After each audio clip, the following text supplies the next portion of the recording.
UP board class 12 के प्यारे विद्यार्थियों, स्वागत है आप सभी का टारगेट विथ लोकेश में। साहित्यिक हिंदी का पेपर है जो कि बोर्ड एग्जाम 2025 के लिए सबसे ज़्यादा इंपॉर्टेंट है, तो आप लोग वीडियो को पूरा अंत तक देखिएगा। पूरा पेपर एकदम अच्छे से आंसर के साथ बताने वाले हैं। साहित्यिक परिचय, जीवन परिचय कैसे लिखना है, निबंध कैसे लिखना है, ठीक है, और प्रार्थना पत्र कैसे आपको एग्जाम में लिखना है, गद्यांश पद्यांश के रेखांकित अंश की व्याख्या कैसे करना है, सब कुछ पूरा एकदम क्लियर अच्छे से बताने वाले हैं। तो आप लोग वीडियो को पूरा अंत तक देखिएगा। यहाँ पर थोड़ा सा निर्देश देख लेते हैं। प्रारंभ के 15 मिनट परीक्षार्थियों को प्रश्न पत्र पढ़ने के लिए निर्धारित है। इस प्रश्न पत्र में 2 खंड हैं। दोनों खंडों के सभी प्रश्नों के उत्तर देना अनिवार्य है। तो सभी लोग वीडियो को लाइक कर देंगे, चैनल पर नए होंगे चैनल को सब्सक्राइब कर देंगे, वीडियो को शुरू कर दे शेयर कर देंगे। चलिए वीडियो को शुरू करते हैं। सबसे पहले खंड का, इसमें प्रश्न नंबर 1 का है निम्नलिखित में से जैनेन्द्र कुमार की रचना है। तो यहाँ पर देखिए जयवर्धन जैनेन्द्र कुमार की रचना है। अब अखंड भारत क्यों, क्या लिखा हुआ है, अखंड भारत क्यों, ये पंडित दीनदयाल उपाध्याय की रचना है। साहित्य का मर्म और हिंदी साहित्य की भूमिका, ये दोनों रचनाएं हजारी प्रसाद द्विवेदी की हैं। इसके बाद 1 का खा नंबर है जयशंकर प्रसाद की रचना है। तो जयशंकर प्रसाद का नाटक है ध्रुवस्वामिनी, तो यही सही हो जाएगा। आषाढ़ का एक दिन मोहन राकेश की है। और कुटज मेरे प्यारे बच्चों हजारी प्रसाद द्विवेदी की है। आत्मने पदे ये सच्चिदानंद हीरानंद वात्स्ययन अज्ञेय की रचना है। इसके बाद अगला क्वेश्चन है डायरी विधा की रचना नहीं है। ज़्यादा अपनी कम पराई, निठल्ले की डायरी, एक साहित्य की डायरी, प्रवासी की डायरी। तो पूछा है डायरी विधा की रचना नहीं है, तो ज़्यादा अपनी कम पराई ये क्या है, आत्मकथा है। किसका, ये नाटक है, नहीं, ये आत्मकथा है उपेंद्र नाथ अश्क का। ज़्यादा अपनी कम पराई ये क्या है मेरे प्यारे बच्चों, आत्मकथा है उपेंद्र नाथ अश्क का, तो यही सही हो जाएगा। निठल्ले की डायरी ये क्या है, डायरी विधा की रचना है। एक साहित्यिक की डायरी, ये भी डायरी विधा की है। और प्रवासी की डायरी, ये भी डायरी विधा की है, लेकिन यहाँ पूछा नहीं है। आप देख लिए निठल्ले की डायरी किसकी रचना, हरिशंकर प्रसाई की। प्रवासी की डायरी हरिवंश राय बच्चन की। और एक साहित्यिक की डायरी है गजानन माधव मुक्तिबोध की।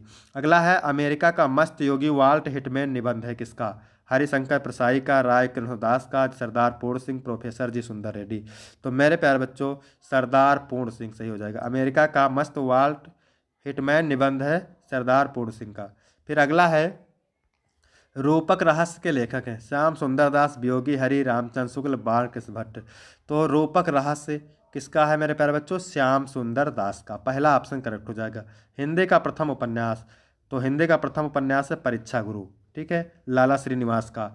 कलम का सिपाही जीवनी है अमृत राय की। गोदान मुंशी प्रेमचंद का उपन्यास है। और पथ के साथी संस्मरण है महादेवी वर्मा का। इसके बाद मेरे प्यारे बच्चों अगला क्वेश्चन है हुंकार काव्य के रचयिता हैं। तो हुंकार काव्य के रचयिता है रामधारी सिंह दिनकर। इसके बाद अगला क्वेश्चन है पिंजड़े की उड़ान किसकी रचना है, केदारनाथ अग्रवाल की, यशपाल की, शमशेर बहादुर सिंह, नागार्जुन।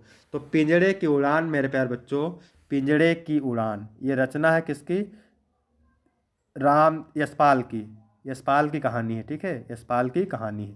इसके बाद अगला क्वेश्चन है तार सप्तक का प्रकाशन वर्ष, 1959, 1969, 1951, 1943। तार सप्तक का प्रकाशन वर्ष है 1943। और तार सप्तक के संपादक है मेरे प्यारे बच्चों सच्चिदानंद हीरानंद वात्स्ययन अज्ञेय। अगर दूसरा तार सप्तक पूछ ले तो बताना है 1951, ठीक है। अगर तीसरा पूछ ले तो बताना है 1959।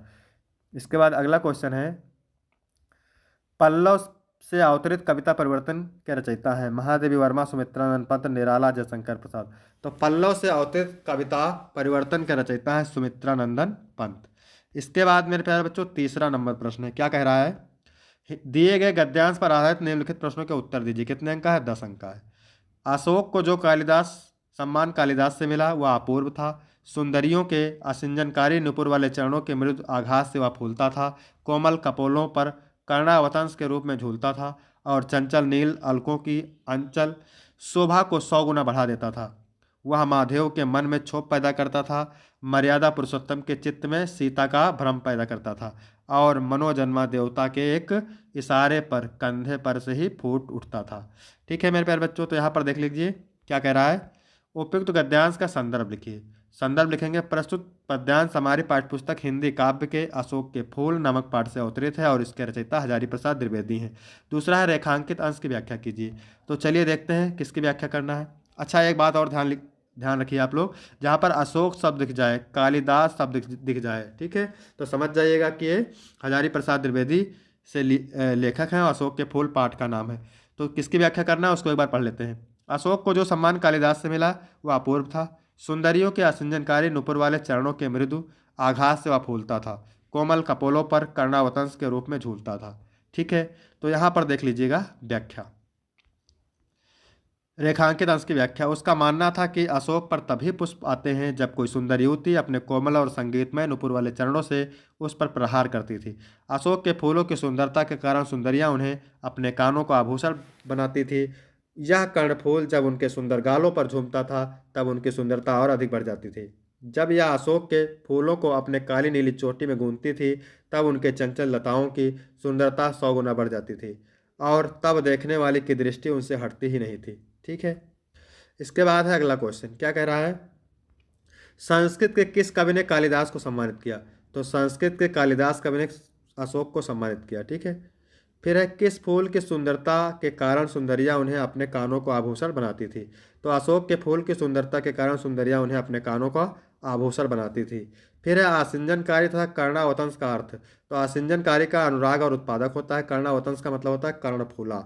इसके बाद मेरे प्यारे बच्चों अथवा वाला दिया है क्योंकि 2 पूछता है, आपको 1 करना रहता है। अगर वीडियो अच्छा लग रहा है मेरे प्यारे बच्चों, सभी लोग वीडियो को लाइक कर देंगे। चैनल पर नए होंगे तो प्लीज़ सभी लोग जरूर चैनल को सब्सक्राइब करेंगे। निंदा कुछ लोगों की पूंजी होती है। बड़ा लंबा चौड़ा व्यापार फैलाते हैं वह इस पूंजी से। कई लोगों की प्रतिष्ठा ही दूसरों की कलंक तथा कथाओं के पारायण पर आधारित होती है। बड़े रस विभोर होकर वह जिस तिस की सत्य कल्पित कलंक कथा सुनाते हैं और स्वयं को पूर्ण संत समझने समझाने की तुष्टि का अनुभव करते हैं। ठीक है, तो निंदा से आपको पता चल गया कि ये निंदा रस से लिया गया है और इसके लेखक कौन है, पाठ का नाम क्या है, निंदा रस, और लेखक है हरिशंकर प्रसाई। दूसरा क्वेश्चन है रेखांकित अंश की व्याख्या। तो व्याख्या किसके करना है? जिसकी रेखा खींची हुई है। निंदा कुछ लोगों की पूंजी होती है, बड़ा लंबा चौड़ा व्यापार फैलाते हैं वह इस पूंजी से। ठीक है, तो चलिए देखते हैं इसकी व्याख्या कैसे लिखना है आपको। कुछ लोग निंदा को इस प्रकार महत्व देते हैं जैसे व्यापारी अपनी पूंजी को महत्व देता है। वह निंदा को अपनी पूंजी समझते हुए व्यापार बढ़ाने में लगे रहते हैं। निंदा किसकी पूंजी होती है? तो निंदा कुछ लोगों की पूंजी की तरह होती है। इसके बाद है अगला क्वेश्चन। क्या कह रहा है? सत्य कल्पित कलंक कथा का अर्थ। सत्य कल्पित कलंक कथा का अर्थ सच्ची काल्पनिक कलंकपूर्ण घटना, ऐसी कथा जिसकी केवल कल्पना की गई हो। प्रत्येक व्यक्ति की अधिक से अधिक सभी जगह निंदा करना है उसके जीवन का मुख्य लक्ष्य होता है। उनकी अवधारणा होती है कि वह जितनी अधिक निंदा करेंगे उतनी ही उनको लाभ प्राप्त होगा। ठीक है, अगला क्वेश्चन है कुछ लोगों की प्रतिष्ठा का आधार क्या होता है? तो कुछ लोगों की प्रतिष्ठा का आधार केवल निंदा होता है। ठीक है, क्या पूछ रहा है? दिए गए पद्यांश पर आधारित निम्नलिखित प्रश्नों के उत्तर दीजिए। भी 10 अंक का होता है। ठीक है, पद्यांश के नीचे 5 प्रश्न रहते हैं, पद्यांश को पढ़ करके उत्तर देना रहता है।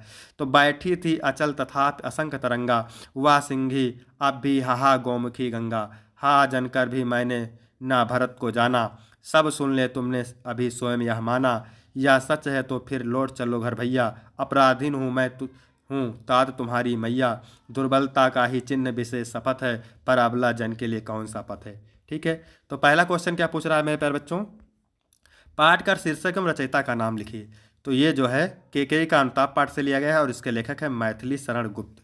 इसके बाद क्वेश्चन अगला पूछ रहा है प्रस्तुत पद्यांश में कवि ने केकेयी के किस रूप का वर्णन किया है? तो प्रस्तुत पद्यांश में विधवा केकेयी श्वेत वस्त्र धारण कर ऐसी प्रतीत हो रही थी मानो पूरे ने चांदनी को ढक लिया हो। स्थिर बैठी होने के पश्चात भी केकेयी के मन में विचारों की अनगिनत तरंगें उठ रही थी। कभी सिंघनी से प्रतीत होने वाली रानी केकेयी आज दीनता के भाव से भरी थी।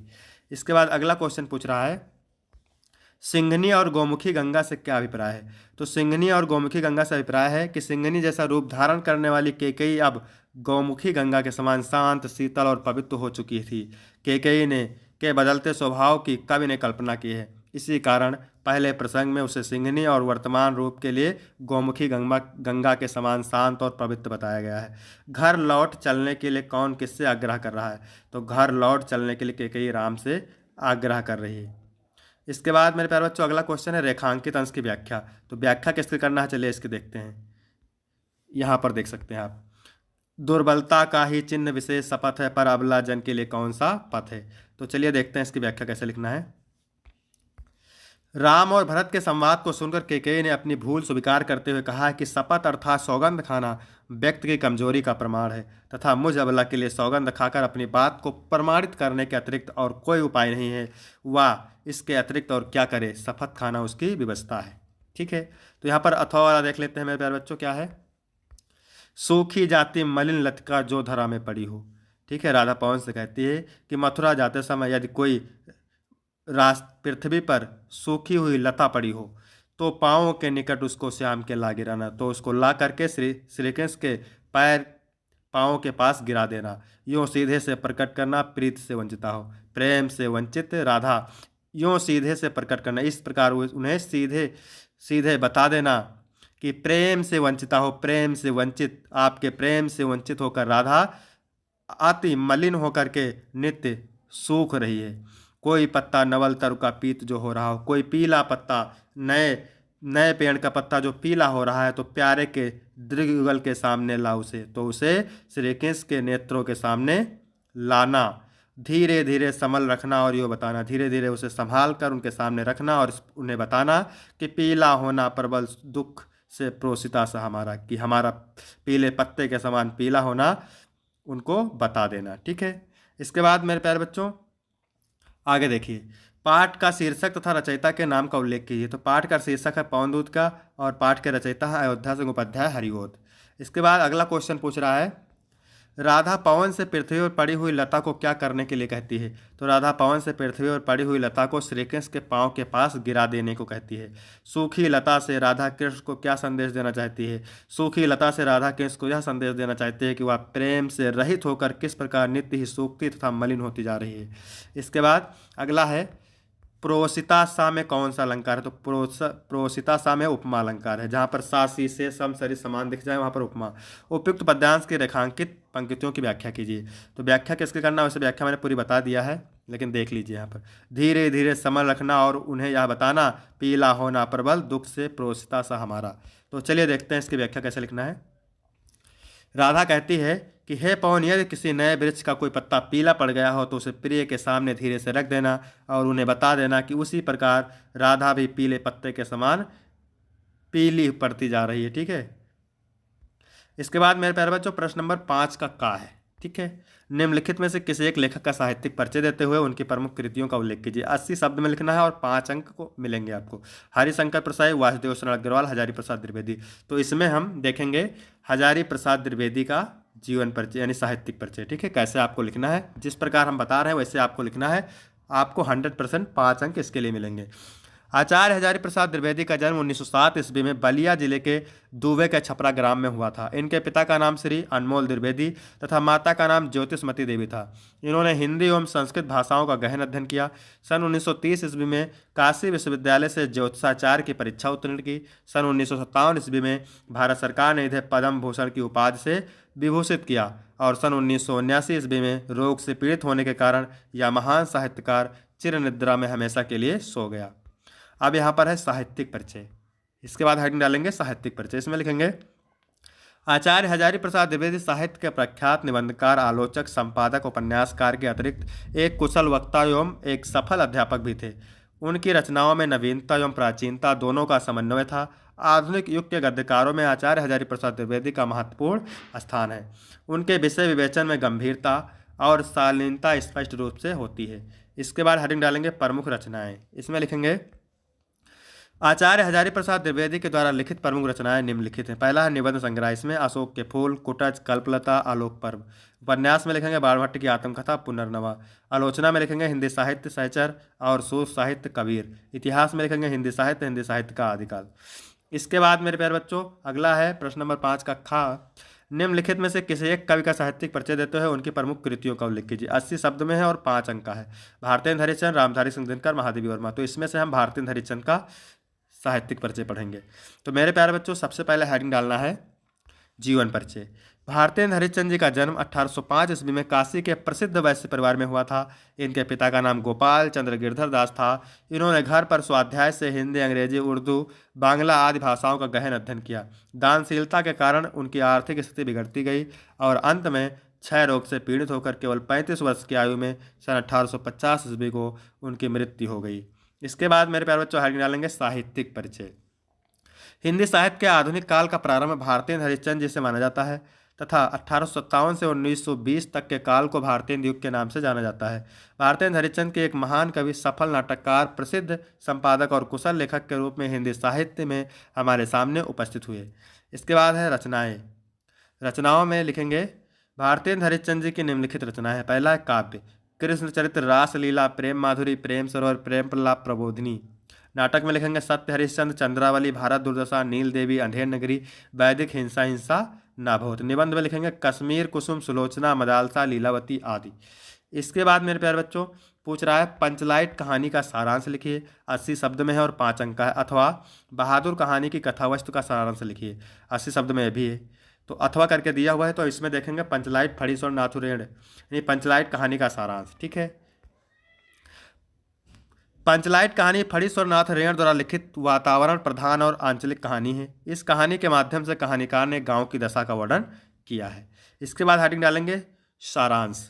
इसमें लिखेंगे महातो टोली के लोग चंदे का पैसा एकत्र करके रामनवमी के दिन मेले से पंचलाइट खरीद कर लाते हैं। क्योंकि उस मोहल्ले के लिए पंचलाइट एक नई वस्तु है, इसलिए पंचों के द्वारा लाए जाने पर पूरे मोहल्ले में कौतूहल है। हर आदमी उसके बारे में जानना चाहता है। जब उसे लाया जाता है तो पूजन की व्यवस्था की जाती है, कीर्तनकार आते हैं, औरतें भी हमारे खुशी के गीत गाने लगती हैं, लेकिन उसे जलाना कोई नहीं जानता है, इसलिए सब दुखी हो जाते हैं। दूसरी पंचायत के द्वारा उनकी हंसी भी उड़ाई जाती है। मुनरी जब यह देखती है कि कोई उसे जला नहीं पा रहा है तो वह अपनी सहेली कनेली के माध्यम से गोधन के नाम का प्रस्ताव रखती है, किंतु गोधन को पंचायत द्वारा निकाल दिया गया है क्योंकि वह मुनरी के घर के पास आकर के फिल्मी गाना गाता था। फिर आगे लिखेंगे फिर भी समस्या को ध्यान में रखकर छड़ीदार उसे बुलाने जाते हैं, लेकिन वह नहीं आते हैं। दूसरी बार गुर्री काकी उसे बुलाने जाती है तो वह आ जाता है। उसके आने पर सभी के चेहरे खिल जाते हैं, सब प्रसन्न हो जाते हैं। वह इसलिए कि पंचलाइट अब चल जाएगा। गोधन आकर कहता है कि ठीक है, हम इसे जला देंगे, लेकिन थोड़ी सी स्प्रिट दे दो। इस पंचायत में स्प्रिट है नहीं। मुनरी गर्री का तेल ला कर देती है और गोधन पंचलाइट जला देता है। सब लोग प्रसन्न हो जाते हैं, जिसके कारण पंचायत द्वारा उसके समस्त गुनाह माफ़ कर दिए जाते हैं और उससे कहा जाता है कि अब तुम फिल्मी गाना गा सकते हो। पंचायत के सभी लोग अति प्रसन्न हो जाते हैं। ठीक है, इसके बाद मेरे प्यारे बच्चों है 7 नंबर प्रश्न। क्या कह रहा है? स्वपठित खंडकाव्य के आधार पर किसी एक खंड के एक प्रश्न का उत्तर दीजिए। 80 शब्द में 5 अंक का है। तो ये मेरे प्यारे बच्चों अलग अलग जिले के लिए अलग अलग खंडकाव्य है, तो इसको आप तैयार करेंगे। फिर है यहाँ पर खंड खा। खंड खा में प्रश्न नंबर 8 का है निम्नलिखित संस्कृत गद्यांशों में से किसी एक का संदर्भ से हिंदी में अनुवाद कीजिए। 7 अंक का होता है मेरे प्यारे बच्चों। ठीक है, और 5 अंक अनुवाद के लिए, 2 संदर्भ के लिए। तो चलिए देखते हैं।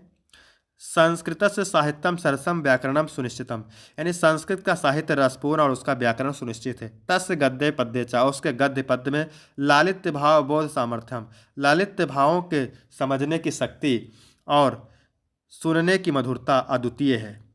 किम बहुना, अधिक क्या कहना। चरित्र निर्माणार्थ माने चरित्र के निर्माण में यादर्शी माने जैसी सत्य प्रेरणा संस्कृत वांग्यम ददात, संस्कृत साहित्य देता है, ना तादृशीम किंचित अन्यत, वैसी प्रेरणा कोई भी साहित्य नहीं देता है।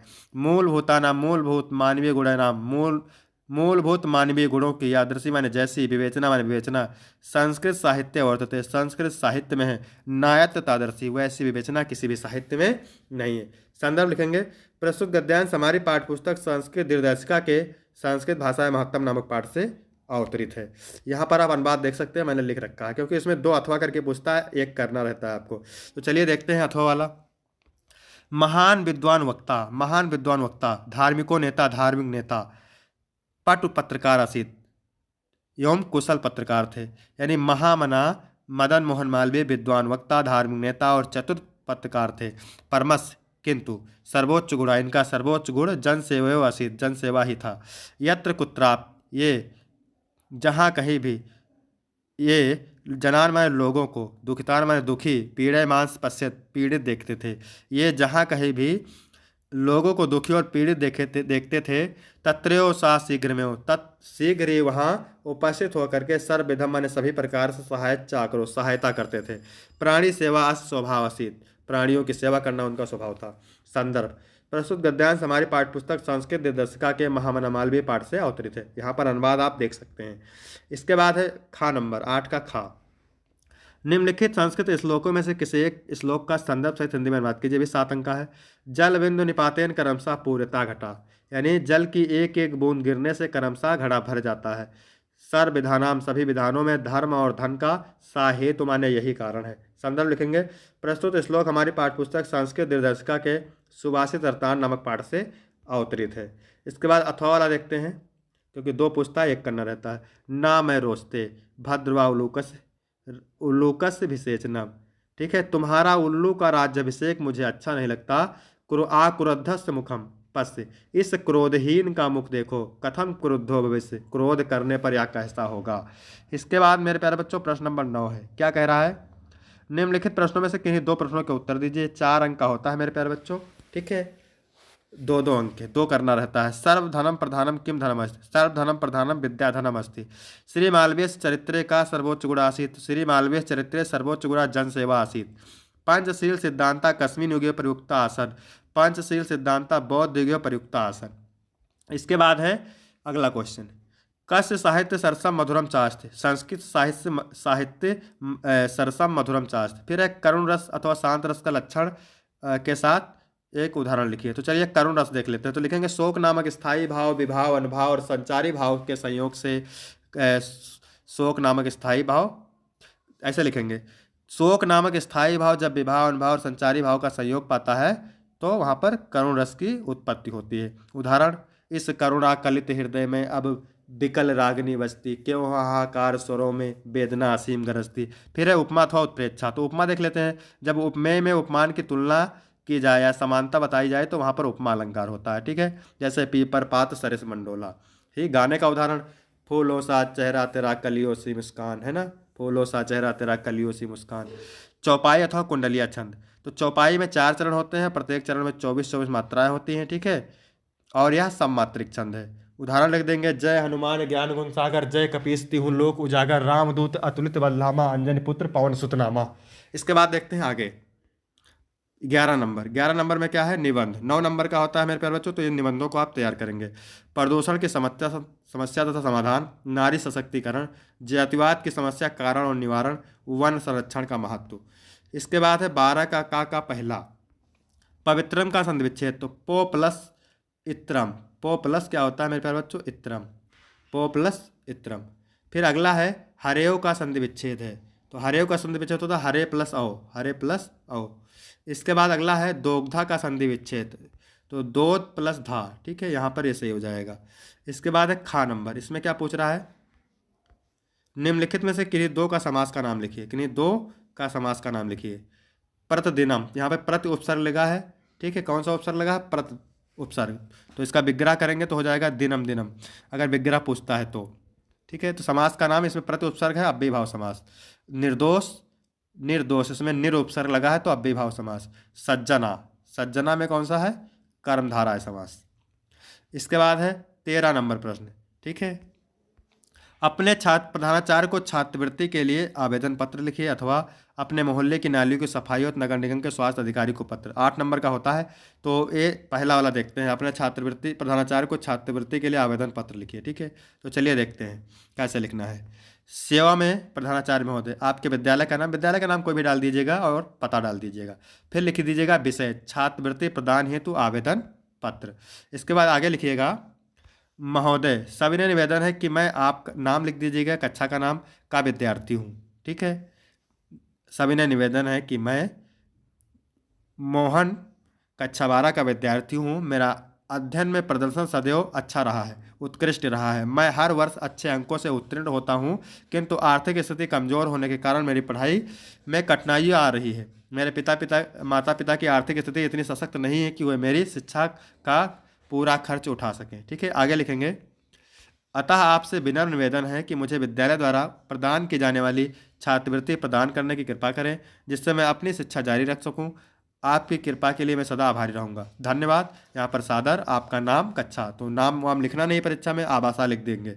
इसके बाद है 14 का पहला, लघुता में प्रत्यय है। लघुता में कौन सा प्रत्यय है, तो लघुता में है तल प्रत्यय, ठीक है, लघुता में तल प्रत्यय है। फिर अगला है, किस शब्द में मतु प्रत्यय लगा है, धीमान में, ठीक है, धीमान में मतु प्रत्यय लगा है। इसके बाद अगला क्वेश्चन है, रेखांकित पदों में से किसी एक पद में विभक्ति तथा संबंधित नियम का उल्लेख करें। 2 अंक का होता है। ग्रहम परिता वनम अस्ति, तो जहां पर दिख जाए अभिता, परिता समया निक्सा, विता परिता समया निक्सा, ठीक है।